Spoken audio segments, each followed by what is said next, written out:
Hello friends, once again welcome back. So आज के इस वीडियो में हम कल्चर एक्टिविटी से रिलेटेड कुछ इम्पॉर्टेंट टॉपिक्स पे डिस्कशन करेंगे जो आपके एग्ज़ाम के पॉइंट ऑफ व्यू से मोस्ट इम्पॉर्टेंट है। ठीक है, तो हमने इस वीडियो के फर्स्ट पार्ट में, जिन्होंने इस वीडियो का फर्स्ट पार्ट नहीं देखा है उनको वीडियो के डिस्क्रिप्शन बॉक्स में आपको लिंक मिल जाएगा, वहाँ से आप लोग इसके फर्स्ट पार्ट को देख लीजिएगा। ये कल्चर एक्टिविटी का सेकंड पार्ट है। ठीक है, हमने फर्स्ट पार्ट में सांस्कृतिक या संस्कृति के बारे में डिस्कशन किया है, पूरा फुल कॉन्सेप्ट। ठीक है, वहाँ पे हमने संस्कृति को क्लियर कर दिया है।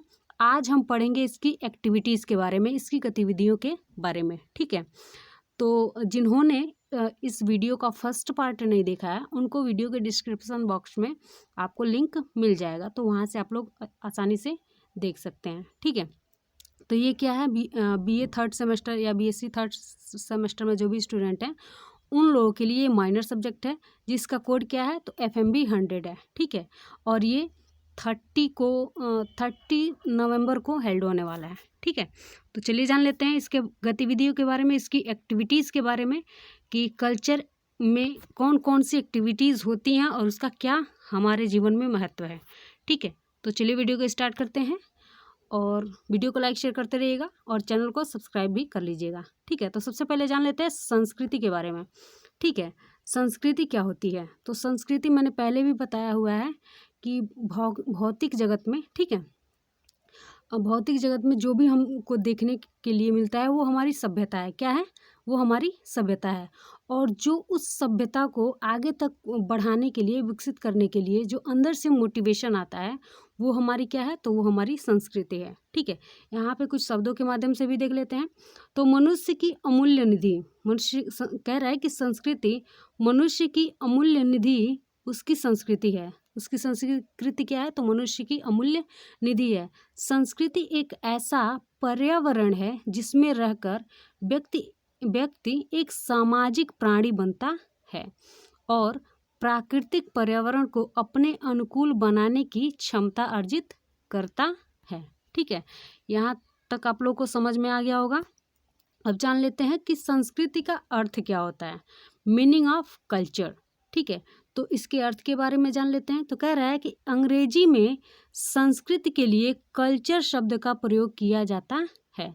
कल्चर का मतलब क्या होता है, तो संस्कृति होती है। तो वही कह रहा है कि अंग्रेजी में संस्कृति के लिए कल्चर शब्द का प्रयोग किया जाता है, जो लैटिन भाषा के कल्ट या कल्टस से लिया गया है, जिसका अर्थ का मतलब कल्ट या कल्टस का अर्थ होता है जोतना, विकसित करना या परिष्कृत करना या पूजा करना। ठीक है, संक्षेप में कह सकते हैं कि किसी वस्तु को यहाँ तक संस्कारित और परिष्कृत करना कि उसका अंतिम उत्पाद हमारी प्रशंसा और सम्मान प्राप्त कर सके। यह ठीक उसी तरह से है जैसे संस्कृत भाषा का शब्द संस्कृति है। ठीक है, संस्कृति ही हमें क्या देती है, हमें महत्व देती है या हमारी प्रशंसा कराती है और हमारा सम्मान कराती है। जिस संस्कृति की कोई प्रशंसा नहीं होती वो संस्कृति नहीं, वो विकृति होती है। ठीक है, तो चलिए जान लेते हैं आगे कुछ। ये आप लोग देख सकते हैं कि ये हमारे कल्चर की एक्टिविटी है। ठीक है, जिसमें नृत्य है, ठीक है, फेस्टिवल्स हैं, त्यौहार हैं, ये हमारे कल्चर की, इंडियन कल्चर की एक्टिविटीज़ हैं। ठीक है, तो अब जान लेते हैं कल्चर एक्टिविटीज़ क्या होता है। ठीक है, सांस्कृतिक गतिविधियाँ। तो संस्कृति आंतरिक अनुभूति से संबंध होता है। मैंने पहले ही बताया है कि ये अंदर से एक मोटिवेशन है। ठीक है, जो हमें हमारे समाज में एक अच्छा स्थान दिलाती है और हमारे महत्व को बढ़ाती है। ठीक है, तो कह रहा है कि संस्कृति आंतरिक अनुभूति से संबद्ध है, जिसमें मन और हृदय की पवित्रता निहित होती है। इसमें कला, विज्ञान, संगीत और नृत्य और मानव जीवन की उच्चतर उपलब्धियां सम्मिलित होती हैं। ठीक है, जिन्हें सांस्कृतिक गतिविधियां कहते हैं। किन्हें सांस्कृतिक गतिविधियां कहते हैं, तो कला को, विज्ञान को, संगीत को, नृत्य को, मानव जीवन की उच्चतर उपलब्धियों को, क्या कहा जाता है, तो सांस्कृतिक गतिविधियाँ कहा जाती हैं। इनको करने के लिए हमारे अंदर एक प्रवृत्ति होती है, एक क्षमता होती है, जिसको हम क्या कहते हैं, तो संस्कृति कहते हैं। ठीक है, किसी भी देश के विकास में कला का महत्वपूर्ण योगदान होता है। किसी भी देश के विकास में कला का क्या होता है, तो महत्वपूर्ण योगदान होता है। यह साझा दृष्टिकोण, मूल्य, प्रथा एवं निश्चित लक्ष्य को दर्शाता है। सभी आर्थिक, सामाजिक एवं गतिविधियों में सभी कह रहे हैं कि सभी आर्थिक, सामाजिक एवं अन्य गतिविधियों में संस्कृति एवं रचनात्मकता का समावेश होता है। ठीक है, गतिविधियों, विविधताओं का देश भारत अपनी विभिन्न संस्कृतियों के लिए जाना जाता है। भारत में अनेक तरह के कल्चर पाए जाते हैं, अनेक तरह के लोग पाए जाते हैं, अनेक तरह के कल्चर पाए जाते हैं। ठीक है, यहाँ कदम कदम पे मिट्टी बदलती है और कदम कदम पे कल्चर बदलते हैं, और ये सारे लोग एक साथ मिलके एक मुट्ठी की तरह काम करते हैं और एक दूसरे से सहसंबंधित रहते हैं। यही है इंडियन कल्चर, जो अनेकता में एकता को लिए हुए है। ठीक है, ये हमारा इंडियन कल्चर है। अदर देशों में आप देखेंगे, ठीक है, वेस्टर्न कंट्रीज़ में देखेंगे तो वहाँ का कल्चर अलग है। ठीक है, वहाँ पे एक ही तरह का कल्चर है, और हमारे देश में क्या है, तो अनेक कल्चर हैं जिनको साथ में लेके कह सकते हैं कि एक इंडियन कल्चर बना है। ठीक है, जैसे अनेकता में एकता का कल्चर। ठीक है, यही हमारी क्या है, संस्कृति है, जो सबको साथ में लेकर चलती है। ठीक है, तो ये कुछ हमारे देश के आर्किटेक्चर हैं, मतलब ये क्या कह सकते हैं, आर्ट हैं। ठीक है, अब जान लेते हैं कि आर्ट और संस्कृति, यानी कि कला और संस्कृति के बारे में जान लेते हैं। तो कला संस्कृति की प्रवक्ता होती है।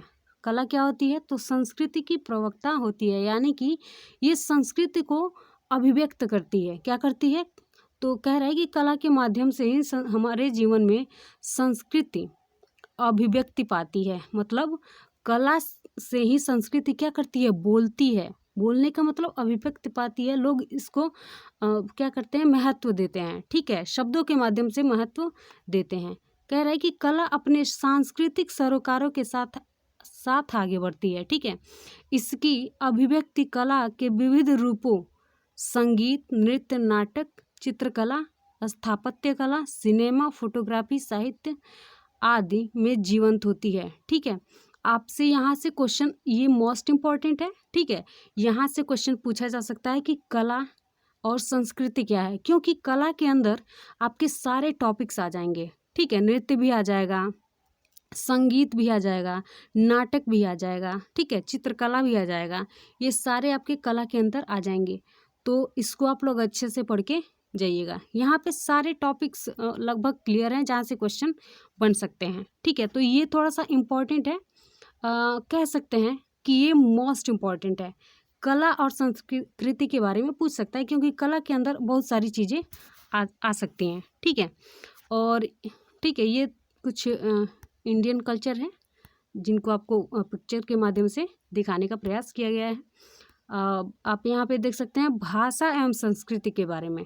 तो भाषा भी क्या है, तो हमारी संस्कृति को अभिव्यक्ति प्रदान करती है। तो कह रहा है कि भाषा अभिव्यक्ति का सर्वाधिक विश्वसनीय माध्यम है, यानी कि भाषा के माध्यम से ही हम कोई भी चीज़ किसी दूसरे व्यक्ति के सामने व्यक्त कर सकते हैं। अगर कुछ हमको कहना है तो हम किसके माध्यम से कहेंगे, भाषा के माध्यम से कहेंगे। ठीक है, तो यही नहीं, यह हमारे समाज के निर्माण, विकास, अस्मिता, सामाजिक व सांस्कृतिक पहचान का भी महत्वपूर्ण साधन है। क्या साधन है, तो भाषा। भाषा के द्वारा ही हम क्या एक सांस्कृतिक पहचान पाते हैं। ठीक है, और समाज में हमारा महत्वपूर्ण स्थान होता है। जैसी भाषा होती है वैसा हमारा समाज में स्थान होता है। ठीक है, भाषा के बिना मनुष्य अपूर्ण है और अपनी इतिहास और परंपरा से विच्छिन्न है। ठीक है, भाषा और लिपि, भाव, व्याकरण के दो अभिन्न पहलू हैं जो हमारे संस्कृति को दर्शाते हैं। ठीक है, कह रहा है कि भाषा 3 तरह की बोली जाती हैं, मौखिक, लिखित, और सांकेतिक। ठीक है, भाषाएं कितनी तरह की होती हैं? तो 3 तरह की होती हैं। मौखिक होती हैं, लिखित होती हैं, सांकेतिक होती हैं। मौखिक भाषा में आप जानते ही हो, जैसे मैं बोल रही हूँ, मुंह के द्वारा शब्दों के माध्यम से जब हम किसी दूसरे को कोई चीज़ बताते हैं या बोलते हैं, बोलना क्या है? तो मौखिक भाषा है। लिखित भाषा, जैसे आपने किसी चीज़ को लिख के बता दिया, किसी पेन और पेपर की सहायता से हमने चीज़ों को क्या लिख के अभिव्यक्त किया। सांकेतिक भाषा भी आप लोग समझ ही रहे हैं लगभग, कि संकेतों के माध्यम से हम किसी चीज़ को दिखा रहे हैं, समझा रहे हैं, तो वो सांकेतिक भाषा हो गया। ठीक है, अब जान लेते हैं उत्तर प्रदेश की कुछ भाषाएं हैं। तो कुछ क्या भाषाएं? भाषा उत्तर प्रदेश की आपकी एक ही है, वो है हिंदी। ठीक है, खड़ी बोली हिंदी क्या है? तो हमारे उत्तर प्रदेश की मातृभाषा है। ठीक है, और कुछ बोलियां हैं, जैसे बुंदेली, ब्रजभाषा, कन्नौजी बोली, खड़ी बोली जिसको कौरवी भी बोलते हैं। ठीक है, अवध बोली, बघेली बोली, भोजपुरी। यहाँ से क्वेश्चन पूछ सकता है। ठीक है, क्योंकि ये उत्तर प्रदेश से रिलेटेड है। हम जो एग्ज़ाम दे रहे हैं वो आपके उत्तर प्रदेश में हो रहा है। ठीक है, तो आपसे उत्तर प्रदेश की बोलियों के बारे में भी पूछ सकता है। ठीक है, तो ये आप अच्छे से इसको भी पढ़ के जाइएगा। ठीक है, तो उत्तर प्रदेश की कौन कौन सी बोलियाँ हैं? मुख्य भाषा क्या है? उत्तर प्रदेश की मातृभाषा क्या है? तो हिंदी है। ठीक है, और यहाँ की कुछ बोलियाँ कौन कौन सी यहाँ की बोलियाँ हैं? तो बुंदेली है, ब्रजभाषा है, कन्नौजी है, खड़ी बोली है। ठीक है, अवधी बोली है, बघेली बोली है और भोजपुरी है। ठीक है, ये कुछ उत्तर प्रदेश की बोलियां हैं। ठीक है, अब हम कुछ मेलों और त्योहारों के बारे में भी डिस्कशन करेंगे। अब जान लेते हैं मेले के बारे में। ठीक है, फेयर मीन्स क्या होता है? तो मेला होता है। फेयर शब्द की उत्पत्ति लैटिन भाषा के फेरिया से हुई है। फेयर शब्द की उत्पत्ति किससे हुई है? तो लैटिन भाषा के फेरिया शब्द से हुई है, जिसका अर्थ है छुट्टी, आराम, दावत के दिन। ठीक है, जब किसी एक स्थान पर, कह रहा है, अब ये मेले का डेफिनेशन है। ठीक है, जब किसी एक स्थान पर बहुत से लोग किसी सामाजिक, धार्मिक एवं व्यापारिक या अन्य कारणों से एकत्र होते हैं तो उसे मेला कहते हैं। उसे क्या कहते हैं? मेला कहते हैं, जिसमें चीज़ों का आदान और प्रदान किया जाता है। ठीक है, जिसमें खरीदा और बेचा जाता है। ठीक है, तो उस जगह को क्या बोलते हैं? तो मेला कहते हैं। भारत का सबसे बड़ा मेला कुंभ मेला माना जाता है। ठीक है, भारत का सबसे बड़ा मेला क्या है? तो कुंभ है। ठीक है, मेले में तरह तरह के क्रियाकलाप देखने को मिलते हैं, जैसे झूला है। ठीक है, ये कुछ मेले के क्रियाकलाप हैं, जिसमें भेड़ों को लड़वाने का कार्य किया जाता है। ठीक है, तो ऐसे कुछ एक्टिविटीज़ होती हैं मेले में, जिनको आप लोगों ने देखा है। ठीक है, आप समझ रहे हैं। तो क्रियाकलाप देखने को मिलते हैं, और विविध प्रकार की दुकानें और मनोरंजन के साधन भी हो सकते हैं या होते हैं। ठीक है, तो अब जान लेते हैं कुछ मेलों के बारे में। तो कुंभ मेला, ये उत्तर प्रदेश के कुछ मेले हैं। तो कुंभ मेला जो इलाहाबाद के प्रयागराज में लगता है। माघ का मेला, ठीक है, मार्गशीर्ष मेला, सोरो शुक्र क्षेत्र मेला, ये ठीक है, ये यहाँ पे नौचंदी मेला। ठीक है, ये कुछ उत्तर प्रदेश की ठीक है उत्तर प्रदेश के मेले हैं जो उत्तर प्रदेश में लगते हैं। ठीक है, उत्तर प्रदेश में सबसे बड़ा मेला क्या लगता है? तो कुंभ का मेला लगता है। उसके बाद खिचड़ी मेला जो गोरखपुर में लगता है। ठीक है, बटेश्वर मेला और कतिकी मेला। ठीक है, बटेश्वर मेला कहाँ लगता है? तो आगरा में लगता है। और खिचड़ी मेला कहाँ लगता है? तो गोरखपुर में लगता है। माघ का मेला इलाहाबाद में, और कुंभ का मेला तो इलाहाबाद मतलब वहीं प्रयागराज में लगता है। और कतिकी मेला कहाँ लगता है? तो बिठूर में लगता है। ठीक है, तो ये कुछ उत्तर प्रदेश के मेले हैं, जिनको आप लोग अच्छे से याद करके जाइएगा। ठीक है, और भी कुछ मेले हैं। उत्तरायणी मेला, ठीक है, जो बरेली में लगता है। दादरी मेला जो बलिया में लगता है। शहीद मेला बेवर में यानी कि मैनपुरी में लगता है। रामनगरिया मेला यानी कि फर्रुखाबाद में लगता है। तो सैफई महोत्सव ये इटावा में लगता है। ये आपके उत्तर प्रदेश के कुछ मेले हैं, जिनको अच्छे से आप लोग याद कर लीजिएगा। ठीक है, अब कुछ जान लेते हैं फेस्टिवल्स के बारे में। ठीक है, उत्तर प्रदेश के कुछ त्योहारों के बारे में, या हम जानेंगे कुछ त्योहारों के बारे में। ठीक है, त्यौहार क्या होता है। तो सबसे पहले जान लेते हैं कि त्यौहार किसे कहते हैं। तो भारत कह रहा है कि भारत त्योहारों का देश है। ठीक है, आप जानते हैं कि हमारे देश में बहुत तरह के त्यौहार मनाए जाते हैं अन्य देशों की अपेक्षा। ठीक है, पूरे साल अलग अलग त्यौहार बड़ी धूमधाम से ही मनाए जाते हैं। भारत में सभी धर्मों के लोग अपना त्यौहार एक साथ मिलजुल कर मनाते हैं, चाहे वह हिंदुओं की दिवाली हो या मुसलमानों की ईद हो, सिखों की लोहड़ी हो या फिर ईसाइयों का क्रिसमस हो। ये सभी लोग क्या करते हैं, तो मिलजुल के अपने अपने त्यौहार को मनाते हैं। ठीक है, तो हाँ, यहाँ पे देख लेते हैं और भी कुछ पॉइंट है। भारत में कह रहा है कि भारत में सभी त्यौहार खुशी और जुनून के साथ मनाए जाते हैं। भारत में मनाए जाने वाले त्योहारों को हम 3 प्रकार से बांट सकते हैं, जैसे राष्ट्रीय त्यौहार, धार्मिक त्यौहार और मौसमी त्यौहार। तो राष्ट्रीय त्यौहार में कौन कौन से त्यौहार रहते हैं, तो ये सबको आप लोगों को पता है कि गणतंत्र दिवस, 15 अगस्त और शिक्षक दिवस और 2 अक्टूबर, ये हमारे राष्ट्रीय त्यौहार के अंतर्गत आते हैं। धार्मिक त्योहारों में कुछ त्यौहार हैं, जैसे होली, दिवाली, ईद, क्रिसमस आदि, ये क्या है, धार्मिक त्यौहार हैं। मौसमी त्यौहार में कौन कौन से त्यौहार है, तो मकर संक्रांति है, लोहड़ी है, बैसाखी है, पोंगल है आदि। ये सब क्या है, तो ये आपके मौसमी त्यौहार है, जो कुछ मौसम चेंज होता है तो मनाया जाता है। ठीक है, तो इस तरह आप लोगों को अच्छे से समझ में आ गया होगा। ठीक है, कल्चर एक्टिविटीज़ के बारे में हमने फर्स्ट पार्ट में पढ़ा है, इसके एक्टिविटीज़ के बारे में हमने इस सेकंड पार्ट में पढ़ लिया। अगर आप लोगों ने फर्स्ट पार्ट नहीं पढ़ा है, ठीक है, तो आपको वीडियो के डिस्क्रिप्शन बॉक्स में इसका लिंक मिल जाएगा, फर्स्ट पार्ट का लिंक मिल जाएगा। ठीक है, तो वहाँ से आप लोग अच्छे से उसको देख सकते हैं। ठीक है, आई होप आप लोगों को समझ में आ गया होगा। Thank you very much.